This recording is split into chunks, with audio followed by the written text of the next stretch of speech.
So our goal for today is to share some of our own experiences and perhaps lessons learned with online and remote delivery. And we will not go into details about remote versus online, but I would like to start with some points about course organization in the context of remote teaching. And I would like to stress that clear structure is important and important more than ever. We're all juggling with many stresses. Students are facing numerous challenges with each of their courses using different technologies and platforms. So to make our students' life easier, a clear course structure is paramount. And this is something I learned from my own experience with teaching in the blended learning format or flipped classroom, and in using online textbooks for Ukrainian language courses. So in addition to having a stable Zoom link, which is very helpful, I would also say that, sorry, this is something that normally could happen. I thought that I turned my sounds off. So in addition to having a stable Zoom link, I would say that it's really important to be really clear about what is being done face-to-face remotely and what students are expected to learn and complete on their own. So this may seem simple, but again, with students dealing with various remote courses, a clear and easy to navigate and understand course organization is crucial for our success. And I would also like to stress that at the beginning of your semester, take the time and more than you would usually do to communicate with about each step and what it will be. So providing students with clear routine of your course. And at first walking them through the routine, and again, more intensely than usual, is very important. And again, be flexible with your students in understanding what they need. And you may think that something may be brilliant and easy, but then for students it may not be so. So in short, course organization is really important, and Christian will talk about this in a little more detail. I would like to also share some thoughts about adapting activities to synchronous instruction. And I would like to stress that remote delivery is not requesting from us to become different instructors. In fact, we should remain our true selves and try to remain engaging and energetic instructors as we are. But of course, with remote delivery, each of us would need to find how to do this to achieve the same effect.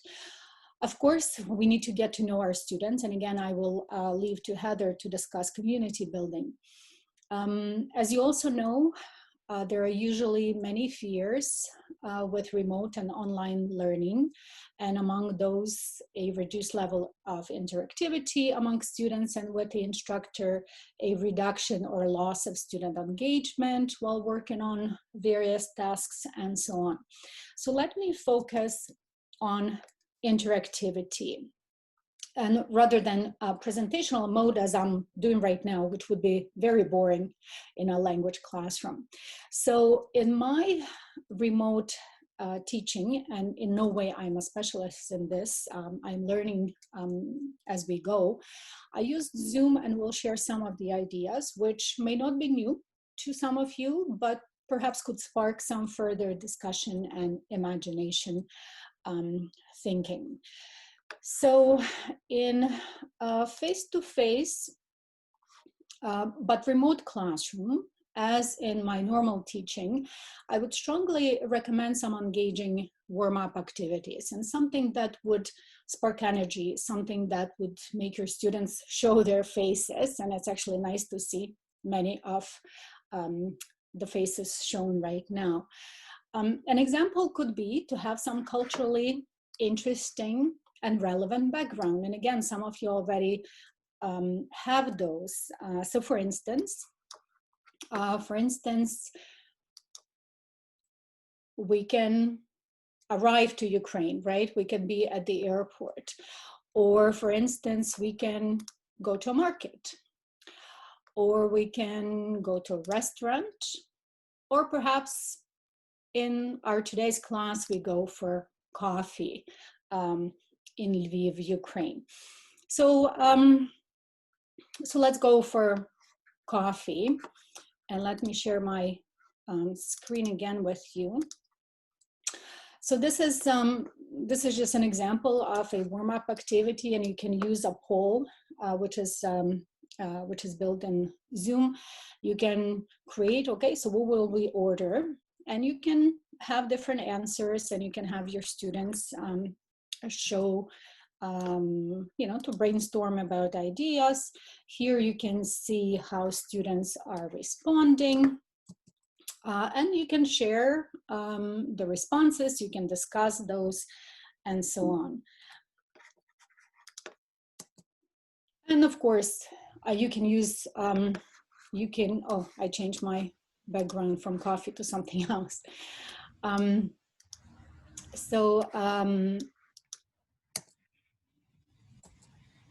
Here are some other examples. You can use either perhaps to discuss the weather, or you can go shopping for a party, you can go to a supermarket, and so on. So those are just some of the ideas. And I'll continue with my focus on interactivity and student engagement. Zoom has some useful features that could be handy in a language classroom. And I'm sure that many of you know about these, but breakout rooms. These breakout rooms allow students to work in pairs, in groups, with you as an instructor monitoring what is happening in each group. And of course, you can visit different groups and see how students are doing. And of course, you can use these for various speaking, reading, or writing activities. And the task for these activities would be the same as during your actual class in a physical space. So nothing new to invent here. And there actually, I find there are some benefits to this in remote environments. So for instance, people from a particular group do not get distracted by those working in a different group, right? Because students, different groups do not hear each other. So, which often could happen when students get, you know, energy going. And if students have questions or they need assistance, they can always click ask for assistance, and then you go and visit a particular group. So another feature, which actually you're using right now, or some of you at least, chat, and that could be used again for interaction. Could be a helpful tool, could be very useful for interacting with students in a written mode, could also be as a warm-up activity. Let's say you're asking students to brainstorm about something. Some instructors may choose to use chat as a whiteboard. You simply tell your students to go to chat and you write something so everyone could see. That could be a spelling. And especially when you're sharing something on screen and you do not want to unshare, and you use chat. And of course, there is whiteboard as a feature on Zoom as well, which you can use as a whiteboard. Another poll, as I've shown, as we've seen, this could be used as a warm-up tool, or it could be, you can prepare questions ahead of time. You can create a quick poll during your class, let's say while students are working in groups or pairs. These polls could also be used for, let's say, vocabulary practice or learning. So for instance, here, this is a poll, multiple choice questions. And here I have an example of a sentence, and students can choose all of the options they want, which in a way could be used for vocabulary learning. Students engage and process in different forms, and so on. And some wind down activities or end of class activities. So for instance, in my own teaching, I very often end my classes with students walking around class and doing either signature search activities, or they're at a party trying to meet people and get information from them and share their own. Now, this could be done remotely, but I have to admit that I have not tried this.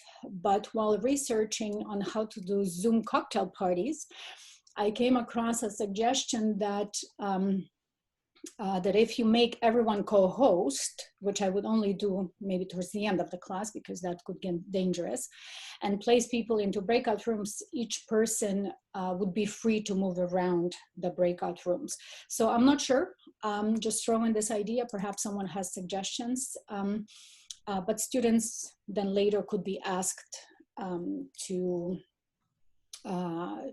sort of to post their results, what they've learned. They could post on forum in some kind of class management system, because then after you have everyone in various rooms, that would be very difficult to bring everyone back. So since we are doing these briefly today, I would just like to share some key points or some takeaways, if you wish. So I would again stress the very crucial point about course organization and clarity for students. I would also say that maintain your presence as an instructor, connect with your students, and devise ways for students to be and stay connected. Try not to invent too many things. Stay with familiar tools. Try not to introduce too many tools, although there are, of course, many cool things that we can use, right? Flipgrid and Kahoot and so many various things. So if you'd like, sure. Use your own class management system and tools that are supported by your institution, because you will get support, technical support if you need it. You may create something that is not supported and it could disappear. And I would just say, remain yourself. You know what you do best with learning a bit of technology, technological tools, but remain the excellent instructor you are. So this is all for me. Thank you. And I hope that we will return to our discussion later. Thank you. Today I'm going to be talking to you about two things during the session. This first part of the session, I'm going to be talking to you about course organization, specifically trying to give you some concrete examples about how you can easily turn your course into a very organized experience for your students. So we're going to actually take a look at, so this is the link that I sent out. I just want you to hold on to that link for now. Don't click on any of the links if you can. We're going to have various times that I'm going to say, okay, now let's take a look at this next link. The first thing, am I sharing my screen? No. Come on.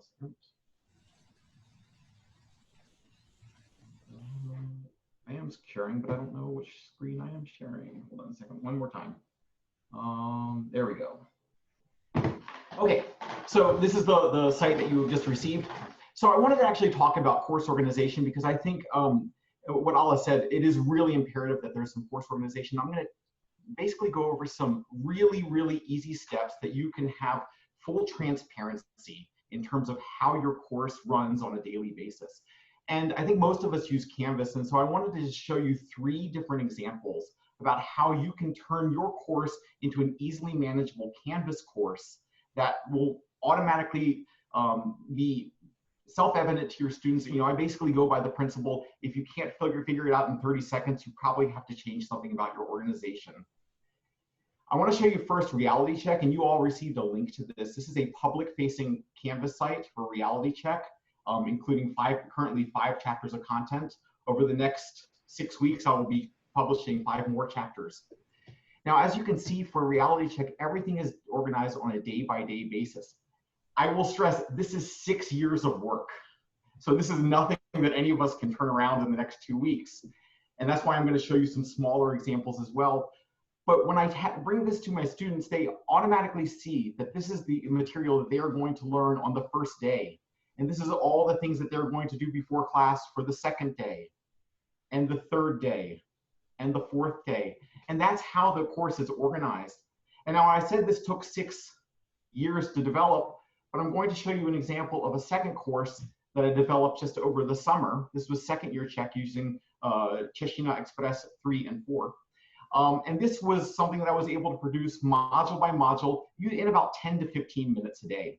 These modules, are you still seeing my screen? Are you seeing these modules? Okay. Essentially creating for each day instructions that are really clear. This is what you need to do before class, going through each item, item by item, and in order. Students can then be sure that they've done everything they need to do for class, and this can create the kind of environment where everybody is knowing what they need to do, and there's no sort of lack of clarity in course organization.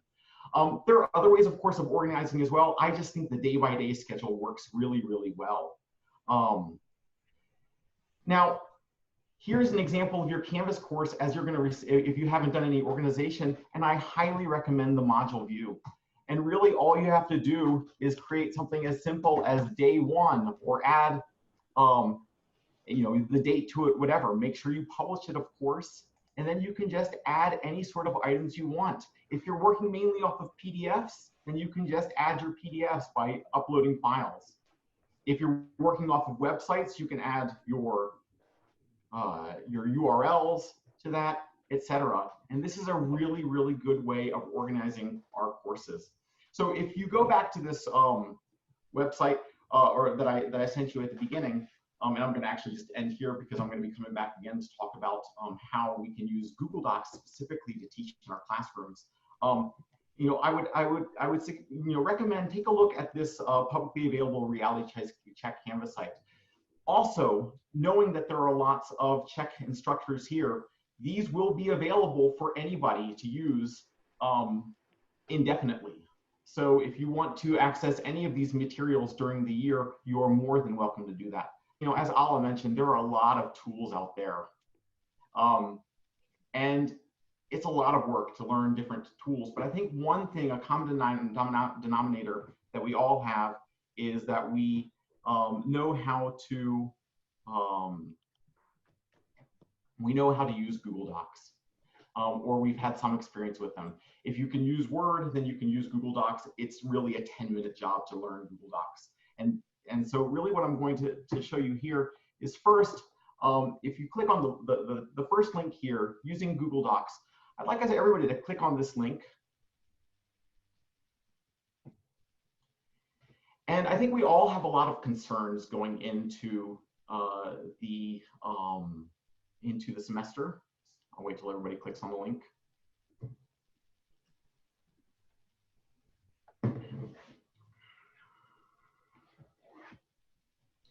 So what I'd like to do is, as soon as everybody is able to click on that link, again, this is using Google Docs, what concerns you the most?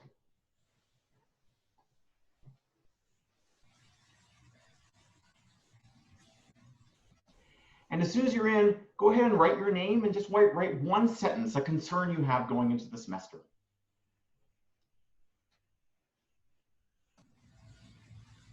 We'll just take 1 minute for this.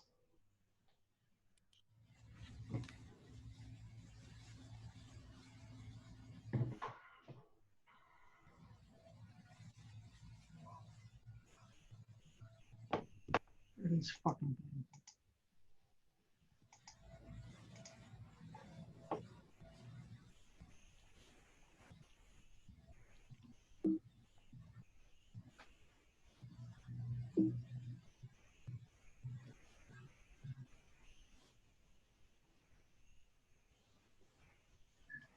So again, once you get into the Google Docs, just write your name on the left and just one sentence, a concern that you have.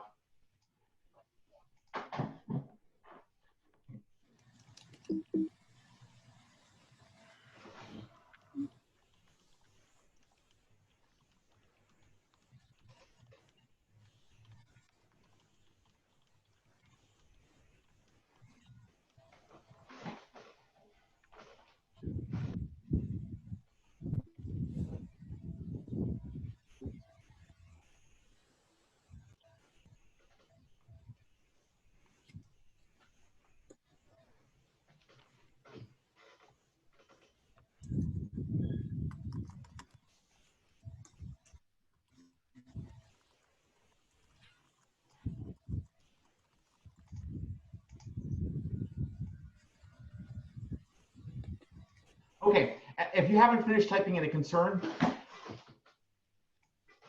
well, I think this is the concerns themselves that you wrote. This is a great actual opportunity for us later in the webinar, potentially to discuss these concerns. But what I actually wanted to do now was show how a Google Doc can be easily used to create some sort of class discussion. And there are lots of ways to use a Google Doc simply by sharing it in the right way with your students.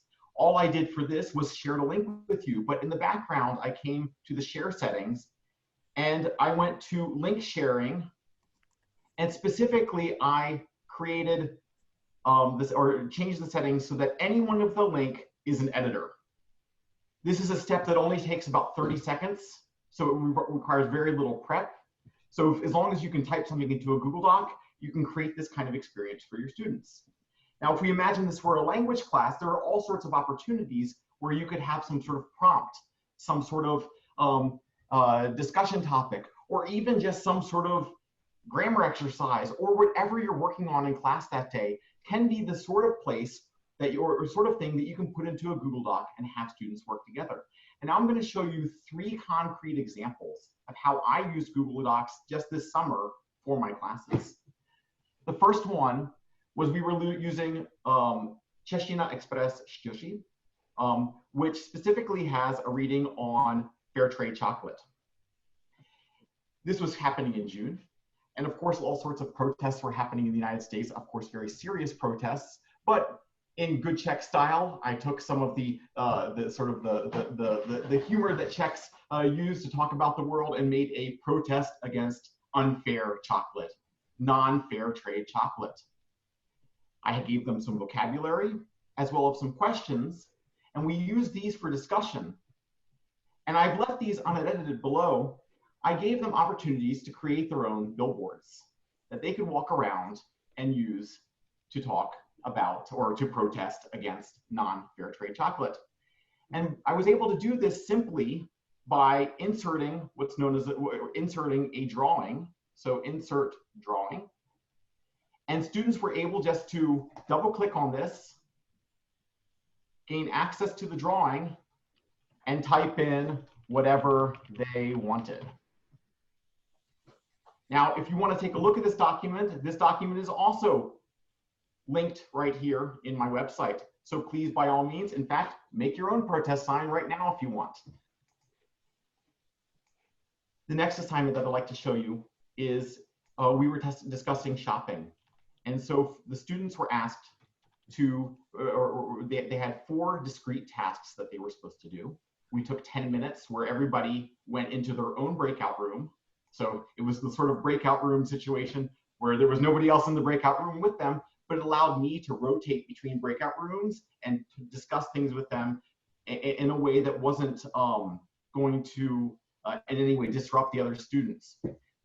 And part of this assignment was for them to go shopping. And so I gave them 4 different stores that they could go shopping at. These are all Czech stores. They're all linked specifically, as far as I remember, to the Czech version, because a lot of times these Czech stores also have an English version of their website.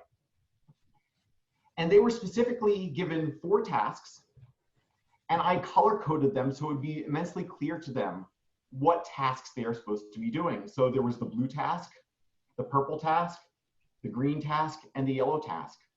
And as you see, at the top of each one is a name. So every student was immediately aware of where they're supposed to be working and what their sort of language playground is. They all inserted images. And then, as you can imagine, this was turned into a discussion. In fact, we spoke for an entire hour about this assignment. So why do you want to switch? Do you often play video games? You know, what's your favorite game? Does anybody else in the class play a Switch? Have you ever played, right? So these are all sorts of opportunities for us to encourage conversation. A last one that I would like to show you is, or actually second to last one, is we watch a lot of Večerní Czech in class, various animated cartoons. And specifically, actually, I had a set of different types of constructions that I was working through the entire course. So here you see at the top, temporal and causal conjunctions. Those aren't so important right now, but I asked everybody to click on this link, and I specifically did not share this in a way that everybody could type into it. Instead, I asked them to go to the file and make a copy. They then could share that copy with me, and I had them work in groups of 2 or 3 in breakout rooms, going through with vocabulary to retell the story of Mach Ashevestova and their journeys finding this whatever you call it, a handset. So by doing this, I was able to have multiple groups with their Google Docs open, so that while I was with one group, I could also see the work that somebody else is doing. I could come in just like this and, is that the right form of the genitive? Comment. And they would see this comment in real time and be able to adapt.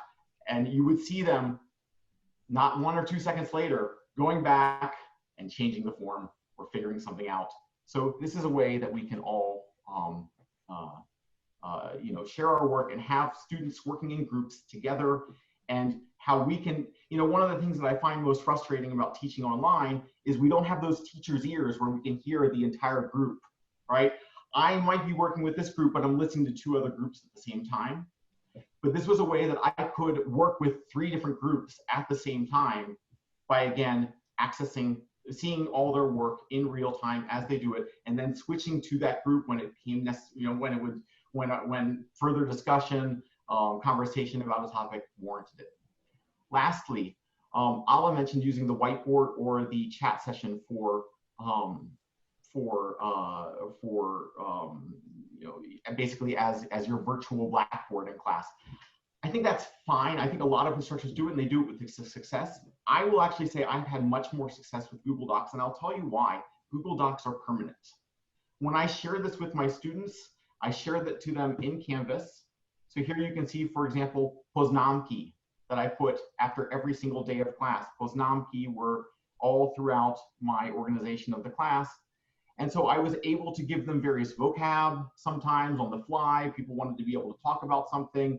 And so I could use those, and they were able to access these forever, or until I delete the doc, which I'm never planning on doing. So these are some ways I think using Google Docs, using share settings, using the fact that we can see work being done in real time can be immediately adapted. If you know how to use Google Docs, you can run with this right now. And with that, I will end my section. I want to admit, first off here, that I'm kind of crashing this party. I'm a Russian instructor, but I won't talk about what I do specifically for Russian, but more address this notion of community building in the online classroom. I have been working on online Russian for the University of Texas for the past 3 years, and I hope, yeah, I should be sharing my screen.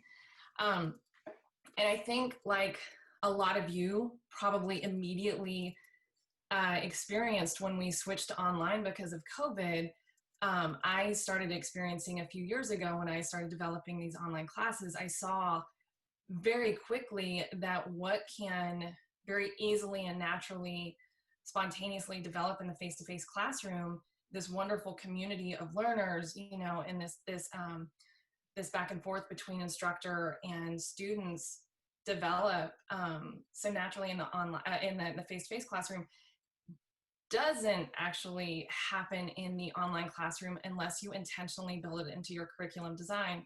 And with everybody being kind of very quickly forced into this situation, a lot of people didn't have time to think through what that would look like. And so fortunately, I've had the past few years to think about this, this question, this issue of how do I foster this sense of community in my online classes? And so I really just want to go over steps that I've taken to address this issue in the next few minutes. And actually, Alla and Christian both touched on a lot of these issues, and I'm sure that there are things that you have also come up with on your own. So let me, I just included this note about research here because research backs up what we already know, that this sense of community that we develop in our classrooms contributes to, you know, greater student success in the class and to student retention in our classes. So where it can naturally happen in a face-to-face classroom, we have to have deliberate and intentional design for the online classes. So how do we get that? I think there are three main aspects to consider when looking at community building. And one of those being reliable and consistent instructor presence. The second, thoughtfully designed and engaging and level appropriate course materials. And then the creation of many opportunities for shared experiences and student interactivity online. So for the first of those, regarding instructor presence, before we even get started with my classes that are fully online, I always send out a video, usually I can use Zoom to record myself, I can use QuickTime to do a screen recording where I get to essentially create a video of myself walking them through our class, and I can send it, we use Canvas as our LMS, I send it via Canvas announcement or email, and just from even before class starts, immediately start engaging with the students, telling them about the class, introducing myself. Another thing I do is when students submit assignments through Canvas, Canvas at least gives you the option of responding to students with video or with audio. I make a lot of use of that because this gives that personal feedback that you would have in a classroom where you can, you know, you go by and you listen to what someone's saying, or, you know, they ask you a question on the spot. Utilizing this feature of video and audio feedback, I think just adds that personal touch when students submit an assignment, you know, out into the ether, they get this personalized response from you, which I think goes a long way to keeping them engaged. So I would recommend, if your LMS or whatever it is you're using for your delivery allows for that, to make regular use of it. And then engagement with course materials. For my particular class, I had a lot of time to think about my materials. We didn't use a printed textbook. Instead, we created our own materials at UT with our production studio. But we developed a central character that the students could get to know. And that's this hedgehog whose name is Oleg, and he is learning Russian along with the students. And the students, you know, they read about him, they get to know him on his adventures in Russia with the Russian family. And one thing that I started to do, and you may have done something very much like this, but in the online classroom, is that I had the students, or I created assignments where the students have to directly interact with Oleg, not just read about him, you know, in third person, but directly interact with him. We have a birthday celebration for him where the students have to choose a birthday card for him, and then they have to personally sign the card, and then Oleg will actually respond to the students, which the students, I mean, and of course that's just me or some other instructor responding in his voice, but the students really latch onto that, and it encourages this engagement, this direct engagement with the course materials, which ultimately contributes to this building of community. And then further, regarding this this idea that Alla touched on is promoting student interactivity. And online, that can be especially challenging. Everybody is so far flung, and you really want to, just like in face-to-face, you want to make sure that the classmates are really connecting with each other. One thing that I make a lot of use of is discussion boards. In Canvas, they have this discussion feature. And from day one, I start utilizing this. I have students upload video or audio of themselves for various tasks. The very first one on day one is to introduce themselves in Russian. And this does a couple of things. Students get to practice as much as they want before they upload their video to really perfect what it is they're trying to achieve before putting it out there for everybody to see. And just so the students are not uploading a video for no one else to see but me and for them, I have an additional task built into all of these discussions that students don't just upload their own video, but they have to interact with each other. They have to view and respond to their classmates thoughtfully by asking a follow-up question or making a comment, usually utilizing language that we're learning. So in the target language. And then another, I guess, success, a place I found success is really just using our circumstances to our advantage, using where we are being online to our advantage. In my class, I have students join from different countries, from different states, different cities, and we can go online at the same time and we can look at the weather forecast for whatever city we're in. We can discuss the weather. We can also, one of my favorite activities is, I'm going to stop sharing this, and just talk about one of my favorite activities, especially at the beginning of class. We're starting to learn, let's say, numbers. One thing that I might do is say, okay, everybody, I'm going to dictate a phone number to my favorite restaurant in Austin, and I want you to listen closely. I'm not going to tell you what the place is. I'm going to dictate the phone number to you, and I want you to find it. I want you to tell me what it is, and whoever can tell me first in the chat window, gets, I don't know, an extra point on their next homework or something.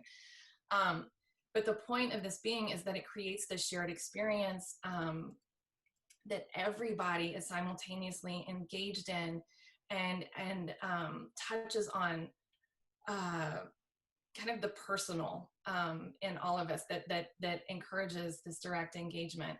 So Elizabeth Street Cafe is this great restaurant in Austin that I really like. I read off the phone number in Russian. They listen and they type it in, they find it, and they think, oh, it's Elizabeth Street Cafe. And so I do this a couple of times for them, and then I ask for volunteers to do the same thing.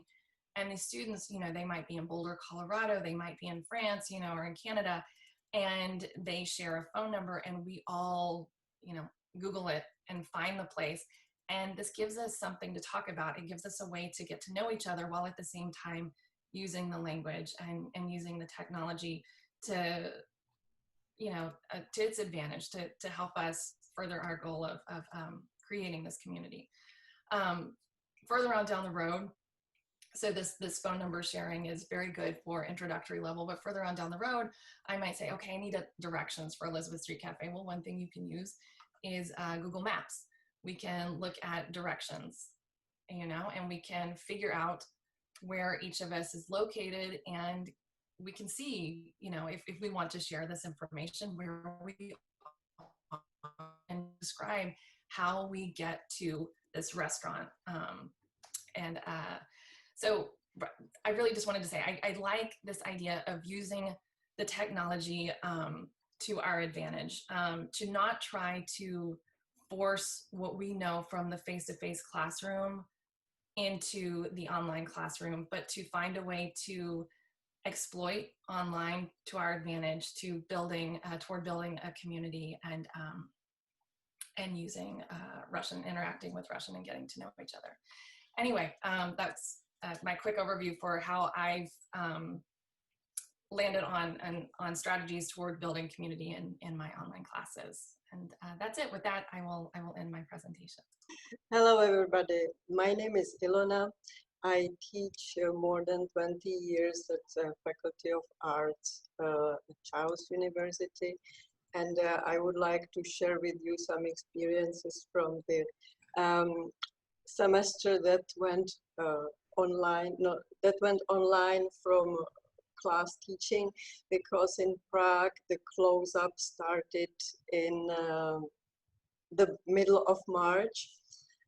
So part of the semester was taught in class, and then we had to switch somehow to the online teaching. I would like to start with our project that we do. Actually, we have two projects that are related to theater performance or dialogue performance. One of them is called České dialogy for Dummies. That's for the level A1, and that's what we do mainly for FAMU students. This A1 level is taught during one semester that these students take in Prague, and part of their curriculum and their final exam is to create a Czech dialogue that they write and learn and rehearse, and then we shoot the dialogue and like put together into a project that is like outcome of the particular semester. The motivation for creation of the dialogues is various. It can be a topic from the class. It can be also a grammar issue. And I would like to show you one dialogue that originated because the students were very interested in the fact that Czech has vocative case. Usually students do not know much about cases, as you know, and do not know the vocative case because only a few of them studied Latin, and the fact is unknown for them. So they wanted to use vocative as much as possible, and they have implemented it into their dialogue.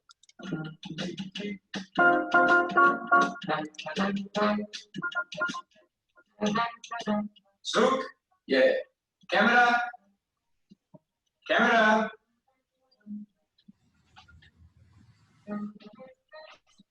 Owen, zes tari.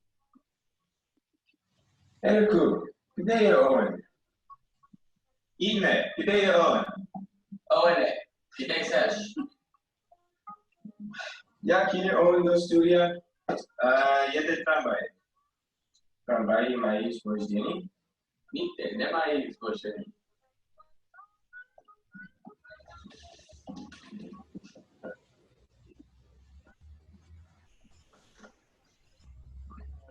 Tak jsem tady.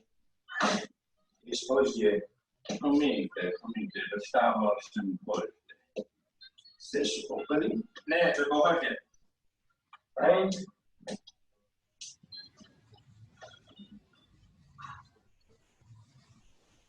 Zvuk jede. Kamera jede. Akce. So that's the project we do every semester for A1 level that is taught at FAMU. And another seminar or another class that I teach with a similar topic is in Charles University, and that's for A2 to C1 level. It's an elective class called Divadelní seminář or theater seminar, whatever you like. And this is not a mandatory but elective class. Every semester we have a different project, means a different different script, and also the students change because this seminar is open not only to our bachelor and master students, but also to the visiting students that come for one semester. And that means that the ensemble or the group that creates is always individual and unique. And this semester we had students from Japan, China, Russia, Ukraine, Kazakhstan, Germany, Croatia, and Bulgaria that enrolled to the course.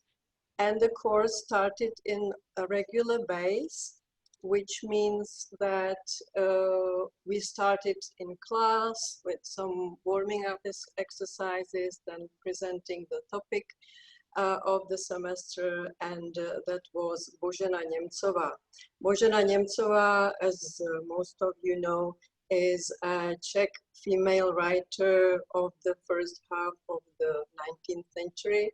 This year she had the 20th anniversary of her birth, and that's why we selected this topic. But as I have said, the 15th of March, the close-up started. Everybody got stuck at home, and we didn't know whether it would take 1 week, 2 weeks, 1 month.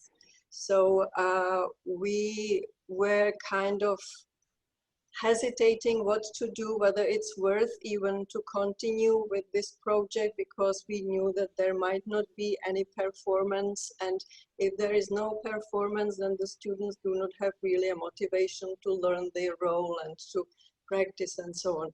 But we started online, and we started with Skype first, because the Zoom was quite new, but the second week we switched into Zoom. And we kept Skype only for chatting mainly, and for sharing materials like the individual parts of script, or chats on specific topic. And then we also sent the short parts. And once we switched into Zoom, it was very like focusing on the text, because we usually share the text, share the screen as we do now. On the screen there was just the text, and we read the individual lines, individual rows of students in very detail, and like many times practice the pronunciation and intonation and stress and so on. So the focusing on the text was much more intense than in the class, because in the class you get distracted and you also pay attention to other things than just the pronunciation. And then we started shooting these like reading just for the performance reason. And from that shooting on Zoom, we got to the idea that we could actually make the whole performance on Zoom, which would be presentable online. So the main goal that comes every semester to make something presentable for the audience now was here. And from there on, everybody started working much more intense, because the motivation was there. And I would like to show you a little extract from that performance, and then I will comment on the performance.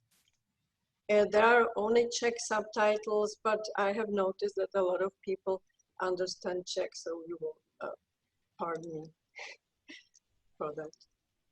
Jsem chyběla. Postavu babičky jsem si tak oblíbila, že jsem ostatní osoby ličila méně. Nemohu to ani vypovědět, jak mě ta vzpomínka, která mě unášela z těžkého života do radostných dob mladí, jak mě uklidnila a potěšila. Moje babička. Počkej, přečtu tě příběh o diktorce a černém vojákovi.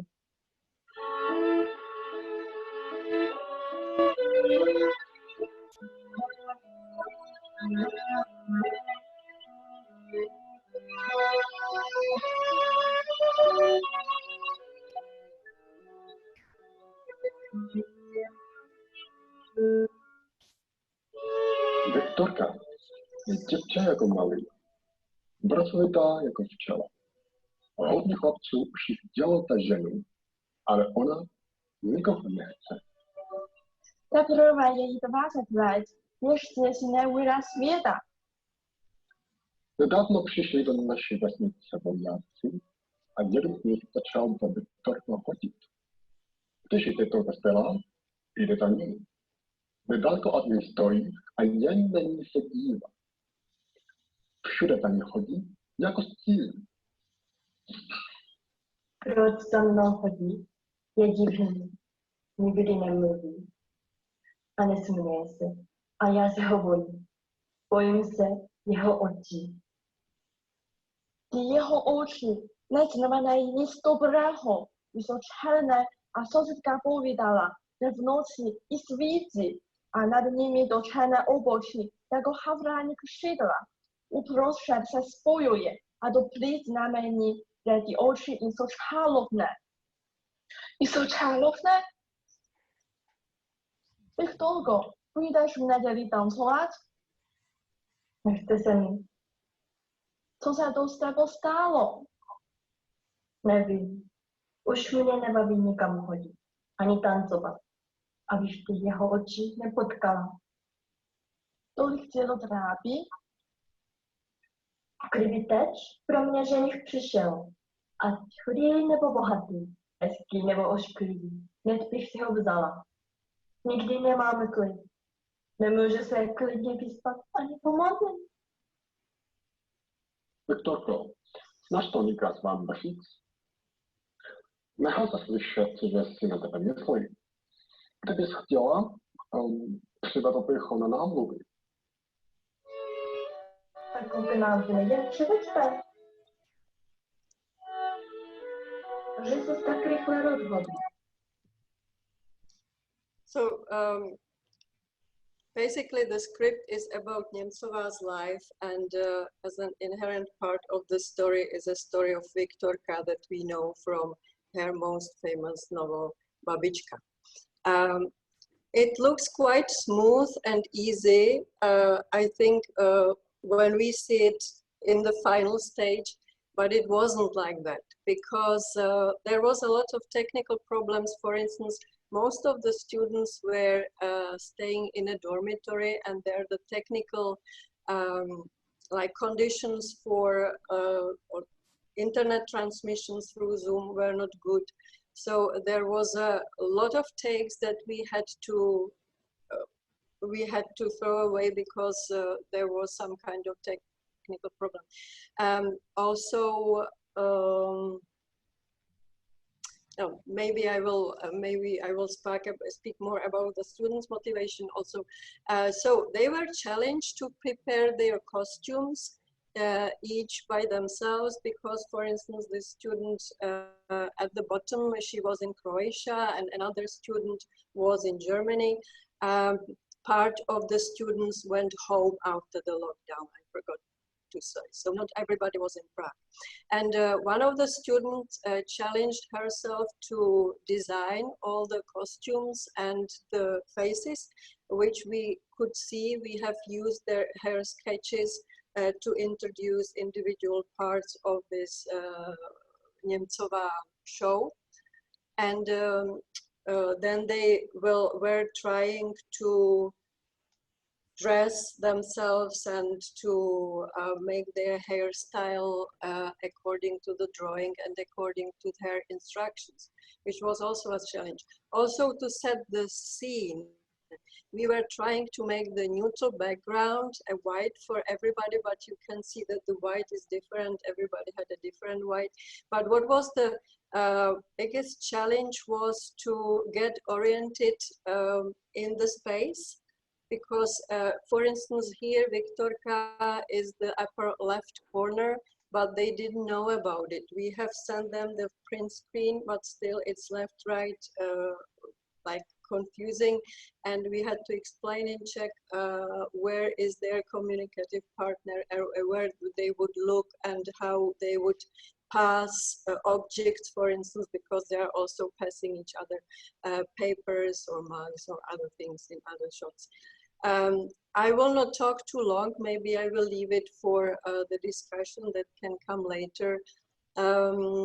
After these individual shots that we made, every scene we put to Skype so that they could watch the daily work. And if they didn't like it, if they wanted to improve or we wanted to improve, we would make retake. So actually the number of classes that was in the beginning, like donated for the class, I would say that doubled by 50% because of this project, but everybody agreed on that and they were actually very much involved. And the last thing I would like to say that besides their language input, they could also use their creative talent concerning music or art and design, as you can see, because everything that we can see, the sound and the picture is done by the students, nothing is professional. So this is how I would like to finish and leave the rest for the possible discussion. Thank you very much. Assessment is an area that many people find daunting. In the spring, some schools even ask teachers not to test at all. Why? Because of issues of monitoring, student stress, accessibility issues, limited class time, and of course, limited instructor time. We only thought we were busy before. And by the way, I'm going to skip some sections of the slides, especially the references, but I'll be sending all of this to you. So you don't need to make quick phone shots. So how do we deal with this? As general considerations, I'd suggest that you think about backward design and minimalization. Consider what you're testing and why holistically from the perspective of the course as a whole. What do you really need to test? Don't try to test everything that you tested in face-to-face learning, because among other things, you may not even be able to get to the whole curriculum anyway. So I'd suggest that you do more low stakes assessments and fewer high stakes assessments, that you consider making assessments performance-based rather than itemized. Consider doing portfolios of student-created language products like presentations and videos, both as a way to measure acquisition and also as marketable evidence of language proficiency for future employees. What can your students do? What can you prove to your dean that students can do? And be sure to put that on your website in these times of increasing budget cuts. All of this relates to formative assessments, which are in-process evaluations of student comprehension, learning needs, and academic progress. So this is a picture of Half Dome at Yosemite. Imagine you're scaling Half Dome with a friend. You wouldn't wait until you reach the top to check in. You want to check in throughout the climb. You'd want to check in throughout the whole process. Learning a Slavic language, for those of us who aren't native speakers, is very similar to climbing Half Dome. Consider making more in-process evaluations, more low-stakes evaluations on the way, just to check in, and especially in this stressful and somewhat alienating virtual setting. So formative assessments can help us with this. They're low stakes assessments that monitor progress. They're integrated throughout the course, so they enable us to offload some of our assessments from summative quizzes and tests from high stakes stressful testing. They can combine as parts of, as building blocks of a product, such as a student video, a performance, as Ilona showed, or a presentation. They employ a variety of mechanisms to accommodate diverse learners, including multiple backgrounds, levels, and learning styles, which is exactly what our LCTL language classes are all about. No two students are ever the same. They assume and cultivate a high level of student engagement and self-assessment, and overall they emphasize assessment as part of the learning process. Just as writing is a process, assessment is a process that can be integrated throughout the curriculum. So how can we integrate components of assessment throughout the curriculum? First, we can assess the building blocks of language as part of the homework with quizzes and other checks within course management systems, as Alla and Christian have shown you. I would recommend even doing a quiz on the syllabus and on the course outline to be sure that people know your core information about the syllabus. We can replace vocabulary quizzes with student-created Quizlets. I always have students do both individual words and sentences, since that takes more time. The Quizlets can be shared among the students. That also kind of creates a bit of a sense of community. Each student covering part of the material, so it's a collective effort. We can pose questions. This has already been addressed a bit in Zoom chat and other in Zoom polls for quick monitoring. And you can have students reply to all or to the instructor only, depending on whether you want to, for example, have the higher level answers motivate the lower level students, or if you're concerned about students making more mistakes and being uncomfortable. You can check while the students are in breakout groups to give immediate feedback on specific points, or of course, take a break if you need a break, as we all do often during these remote teaching situations. Many people are talking now about gamification of assessment with using Kahoot and other games. The idea is that the more difficult the material, the more engaging the task should be, and especially in a remote setting. For example, you can turn a verbs of motion quiz into a class Kahoot or charades. I've always done prefix verbs of motion charades, which ends up being pretty fun. You can turn some components of tests into review. Voice thread assignments, or also through your course management system, allow both instructor and peer feedback. So for example, my oral test, I have a lot of emphasis on orals, components of tests. I used to have a warm-up, the students would pose questions, and then there would be integrative responses. I can put 1 and 2 now into voice thread and have it interactive, and that can be review. And then the oral test will include only the part with synthesis and performance, communicative performance. An important part of formative assessment is co-opting students into the assessment process, with greater emphasis on self-evaluation, teaching students how to self-assess, how to develop a self-monitor, developing meta-linguistic awareness. I found that oral answer keys work very well. Heather mentioned the oral component for creating a sense of community, a sense of connection. Also, if it's an oral answer key, they have to go through it. They can't just cut and paste and copy as they can from a written answer key. So as much as possible, I give feedback in an oral manner. That also enables me to give a little bit of commentary on feedback. I tried doing that with all the homework this spring. I don't recommend that. You won't sleep at all, but oral feedback seems to be very much appreciated. Another thing that students are used to from high school classes is clear and detailed rubrics or checklists for students to monitor themselves, help them monitor themselves using checklists and rubrics. You can do a checklist of vocabulary items, types of forms to be used. Many people do that in tests. We can do that in other settings too, and rubrics with points for components of the task. And you can find a lot of rubrics online. We can also turn tests into multi-stage processes. I started this actually with participles and gerunds in Russian, which I didn't want to give a lot of failing grades for, so I made it a little bit easier on the students and put them in the driver's seat. First closed book turned in, and then open book with students making highlighted corrections, and then the grade is based on the final version. So testing becomes part of the learning process, an integral part of the learning process.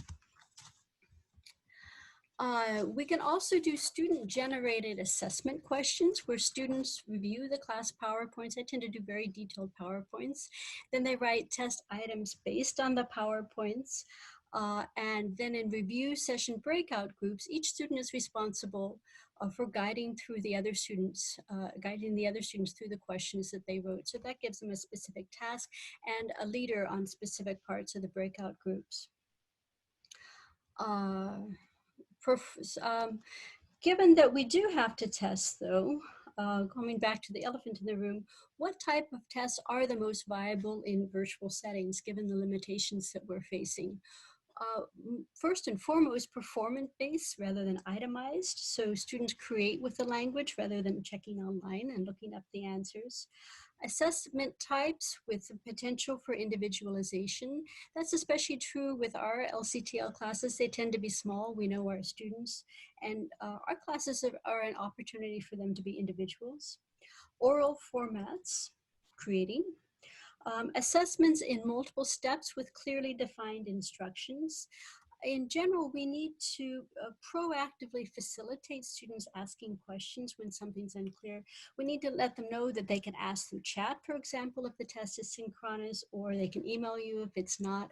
Students are strongly demotivated not to ask when something's clear in this remote setting. And then the other elephant in the room, how do you disincentivize and derail cheating? In addition to discussing with students why we test and what we test and lowering the stakes by having many, there are some specific strategies that we can incorporate. One that came from a workshop at the University of Pittsburgh, very simple: screenshot your full text for reading comprehension so they can't just copy the text into Google Translate, for example. Oral prompts also help. UCLA uses a lot of question banks and practice tests with shuffling of questions. Over the years, you can develop up a question bank. Keep in mind, as Christian said, it took 6 years to develop the reality check materials, and you're not going to create multiple tests immediately. But in the long term, this is something that can be very helpful. It doesn't matter which practice test, which version of the test is practice and which is one for a grade. That whole process of practicing is part of the learning process.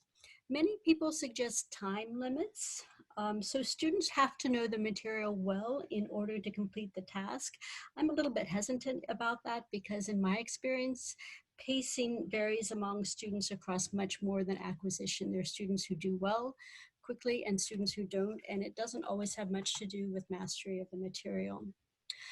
For larger classes and for placement tests where we don't know the students, we may want more formal monitoring, like Respondus is used for many classes at UCLA. So lastly, as the others have emphasized, the need for consistency and clarity is all the greater when we're testing in remote environments. It's important to offer students consistent frameworks and rubrics and find a small number of frameworks and tools that work for you and keep to them. And focus, especially in tests and especially in the high stakes tests, on technology that you and your students are likely to know already, at least in fall semester. Don't try a new trick on a test that's going to be part of their grade. The last slides, which as I said, I'll send to you, include some references and resources. Actual has a lot of resources on teaching and learning remotely. Faculty Focus has some good articles. This slide here is part of a section with an overview of the parts that you might find the most relevant. That's an article in the Heritage Language Journal from the National Heritage Language Research Center here at UCLA. Carla has many very specific materials. I especially like this.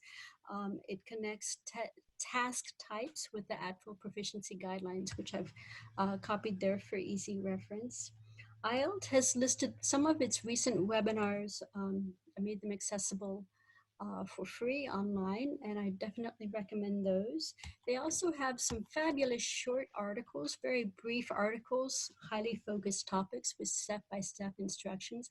Shannon Spasova is a Slavic instructor within our field, and anything she does is likely to be really excellent. This may look familiar to you from Christian's presentation. You may be able to find materials there, including teacher training materials. You may not have known that there's a Slavic and East European Language Resource Center. One of the things that I like the best is the bibliography of all of the languages on the right. I don't know if you can see the ones on the far right, but there's 2 columns there, so there are quite a lot of bibliographies. And there are also reference grammars for the advanced level, maybe even intermediate high in some cases, for each of those 10 languages. They're really quite good. They're about 100 pages. There are a few organizations. If there are others for Ukrainian BCS, let me know. These are the ones I'm aware of. Polish and Czech are associated with the American Association of Teachers of Slavic and East European Languages as affiliate organizations, and they'd be very happy to welcome other language organizations too. In conclusion, I'd like to ask you to write in chat if you'd like a part 2 of this. Anna Petrov of the University of Toronto has agreed to organize it if there's interest. So let me know if that's of interest to you. And lastly, at the ATSO conference in February, sorry, there's one person who needs to be admitted. Oh, I'll do that in a moment. At the ATSO conference in February, there will be 2 poster panels on teaching the less commonly taught Slavic and Eastern European languages. You can see that there are many titles that have specifically to do with virtual settings, and many languages represented: Hungarian, Ukrainian, Czech, BCS, Romanian, another Ukrainian, and so on. So we invite you to come to those too when that time comes. That's all. Thank you for your time and for your interest.